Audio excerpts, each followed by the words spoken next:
Welcome to MG Channel. Before we start, please like and subscribe for more videos. Today we are going to talk about the samurai, warriors of legend. Clad in distinctive armor, wielding razor-sharp katanas, they were bound by a strict code of honor, Bushido. Their stories, real and imagined, have captivated audiences for centuries. From epic battles to quiet acts of self-sacrifice, the samurai represent a unique blend of military might and moral rectitude. For over 700 years, the samurai played a pivotal role in shaping Japan. They evolved into a powerful social class, influencing politics, art, and culture. Their legacy can still be felt today, not just in Japan, but across the globe.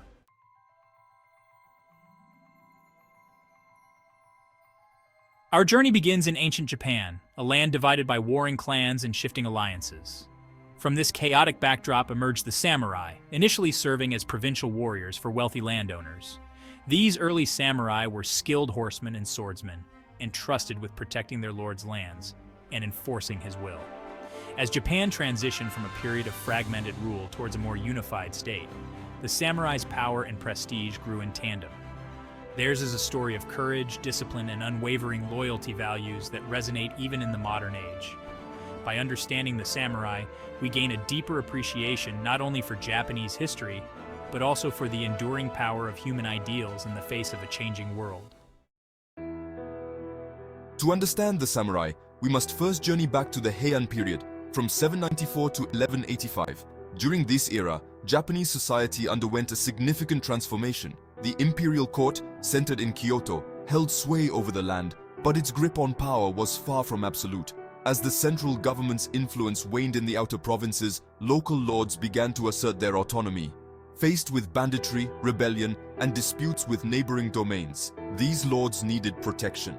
They turned to skilled warriors, often recruited from the lower rungs of the aristocracy, to form private armies. These warriors, the precursors to the samurai, were not bound by a unified code or class structure yet. Their primary duty was straightforward: to protect their lord's interests by force if necessary. Over time, these warriors, known as samurai, meaning those who serve, gradually transitioned from simple guards to something more. They became an integral part of the local power structure, their role evolving to encompass not just military might, but also administrative duties. They collected taxes, settled disputes, and even participated in local governance, wielding considerable influence within their lord's domain. The samurai were no longer merely hired swords. They were becoming a distinct class, bound by shared values of loyalty, martial prowess, and service. Their swords, initially simple weapons, evolved into finely crafted katanas, symbols of their status and deadly skill. As their skills and influence grew, so too did their importance in the ever-shifting landscape of feudal Japan. The late 12th century marked a turning point in Japanese history and the ascent of the samurai. Two powerful clans, the Taira and the Minamoto, clashed in a bitter struggle for control of Japan. This conflict, known as the Genpei War, which lasted from 1180 to 1185, would reshape the political landscape and solidify the samurai's place in Japanese society. The Minamoto clan, led by the brilliant strategist Minamoto no Yoritomo, ultimately emerged victorious. Yoritomo's triumph was not just a military victory, it was a seismic shift in power. He established the Kamakura Shogunate in 1192, the first shogunate in Japanese history, effectively transferring power from the imperial court to the warrior class. The samurai, though bound by a common warrior spirit, were not a monolithic entity. Their society was rigidly structured, divided into distinct classes with varying degrees of power and prestige. At the apex stood the shogun, the military dictator of Japan, followed by powerful feudal lords known as daimyo. Beneath them in the hierarchy were the various ranks of samurai warriors, each with their own specific roles and responsibilities. This intricate social order, maintained through strict codes of conduct and loyalty, was essential to the functioning of the samurai system. It ensured order, discipline, and a clear chain of command within a society where martial prowess was paramount. Dominating the samurai hierarchy were the daimyo, powerful feudal lords who ruled over vast domains. These were not simply wealthy landowners. They were the political and military leaders of their respective regions, commanding the loyalty of lesser samurai and wielding considerable influence. The daimyo lived in opulent castles, surrounded by loyal retainers and formidable armies. They were constantly vying for power and influence, engaging in intricate alliances and, when diplomacy failed, waging war on their rivals. The relationship between a daimyo and his samurai was one of mutual obligation and loyalty. This intricate web of loyalty and obligation formed the bedrock of samurai society. Not all samurai enjoyed the security of a lord's patronage. Those who had lost their masters or were cast off due to disgrace were known as Ronin, masterless samurai who lived on the fringes of society. Their existence was one of uncertainty and hardship, often forced to wander the land, seeking employment as mercenaries or bodyguards. While some Ronin were able to regain their former status through acts of valor or by finding new masters, many lived precarious lives, their skills honed by hardship and their swords for hire to the highest bidder. Despite their marginalized status, Ronin played a significant role in Japanese society.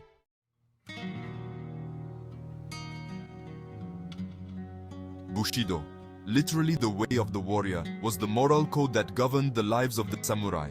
More than just a set of rules, it was a philosophy, a way of life that emphasized honor, loyalty, courage, and self-discipline. Passed down through generations, Bushido shaped the samurai's worldview, guiding their actions both on and off the battlefield. Central to Bushido was the concept of loyalty. A samurai's allegiance to his lord was absolute, taking precedence over family, personal gain, or even life itself. Courage, both physical and moral, was another cornerstone of Bushido. Bushido instilled in the samurai a deep sense of duty and honor, shaping their actions and interactions throughout their lives. Bushido's influence extended far beyond the battlefield, permeating every aspect of a samurai's life. It dictated their conduct in their homes, their interactions with others, and even their approach to art and culture. This emphasis on honor, discipline, and self-cultivation set the samurai apart from other social classes, shaping their identity and influencing their behavior in all aspects of life. Martial arts, calligraphy, poetry, and tea ceremony were not mere pastimes. They were considered essential disciplines that honed the mind, body, and spirit. Even in times of peace, the samurai carried the spirit of Bushido with them. By adhering to these principles, the samurai sought to embody the ideals of Bushido in every aspect of their lives. The price of honor, seppuku, and the samurai's ultimate sacrifice. Perhaps the most stark and controversial aspect of Bushido was the concept of seppuku, ritual suicide by disembowelment. Though often perceived as a gruesome practice, seppuku, also known as harakiri, was deeply intertwined with the samurai's code of honor. It was seen as a way for a samurai to die with dignity, taking responsibility for his actions and preserving his honor in the face of defeat, disgrace, or the loss of his lord. Seppuku was not a decision taken lightly. While the practice of seppuku may seem alien to modern sensibilities, it offers a glimpse into the samurai's profound commitment to honor and the lengths to which they were willing to go to uphold their principles. The Genpei War, a nation forged in fire. No conflict casts a longer shadow over samurai history than the Genpei War, which took place from 1180 to 1185. This epic struggle between two powerful clans, the Taira and the Minamoto, was a watershed moment in Japanese history, marking the beginning of the feudal era and the rise of the samurai to national prominence. The Minamoto, known for their military prowess and strategic brilliance, ultimately emerged victorious, crushing the Taira and establishing the first shogunate in Kamakura. The Genpei War was not simply a clash of armies, it was a clash of ideologies, a struggle for the very soul of Japan. The Minamoto victory ushered in a new era, one in which the samurai, once mere warriors in service to the aristocracy, became the dominant force in Japanese society. The establishment of the Kamakura Shogunate in 1192 marked a turning point in Japanese history. For the first time, a warrior, not an emperor, held supreme power. The shogun, though technically answerable to the emperor, wielded true authority, commanding the loyalty of the daimyo and shaping the destiny of the nation. The Kamakura Shogunate, followed by a succession of other shogunates, ushered in an era of samurai dominance. The samurai, once protectors of local lords, now found themselves at the heart of a centralized military government, responsible for maintaining order, defending the realm, and shaping national policy. By the 16th century, the dominance of the samurai began to wane. Centuries of warfare left Japan fragmented and weary. Figures like Oda Nobunaga, Toyotomi Hideyoshi, and Tokugawa Ieyasu sought to unify the nation. They embraced firearms and centralized power, reducing regional daimyo influence. The Tokugawa shogunate brought peace and stability, shifting the samurai's role. They transitioned into administrators and scholars, their martial skills fading. The year 1868 marked a watershed moment in Japanese history, the Meiji Restoration. This dramatic upheaval saw the overthrow of the Tokugawa shogunate and the restoration of imperial rule. With it came a wave of modernization that swept through Japanese society. The Meiji government embarked on a rapid program of industrialization and westernization. The samurai found themselves increasingly out of step with the times. Their traditional privileges were abolished, their swords confiscated. The once revered warriors were forced to adapt to a rapidly changing world. The Meiji Restoration marked the beginning of the end for the samurai as a distinct class. The demise of the samurai was a gradual decline, fading into the twilight of a bygone era. As Japan modernized, their way of life became unsustainable. The abolition of the feudal system stripped them of their privileges. Many struggled to adapt. Some found work as policemen, teachers, or officials. Their values of honor and loyalty continued to resonate in society. The samurai, though officially disbanded as a class, left an indelible mark on Japanese culture and identity. Their values of honor, loyalty, discipline, and self-sacrifice continued to resonate long after their swords were sheathed for the last time.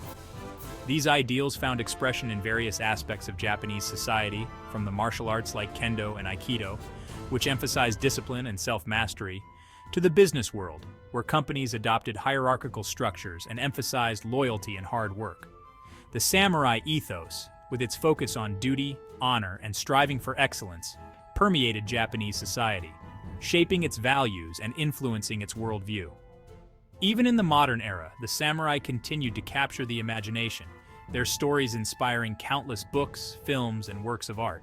Their image, often romanticized and idealized, became synonymous with Japanese culture, embodying the nation's history, its traditions, and its enduring spirit. Their legacy, though complex and multifaceted, serves as a testament to the enduring power of human ideals and the ways in which they can shape a nation's identity for generations to come. Please like and subscribe to the MG channel if you enjoy this type of videos. Till next time.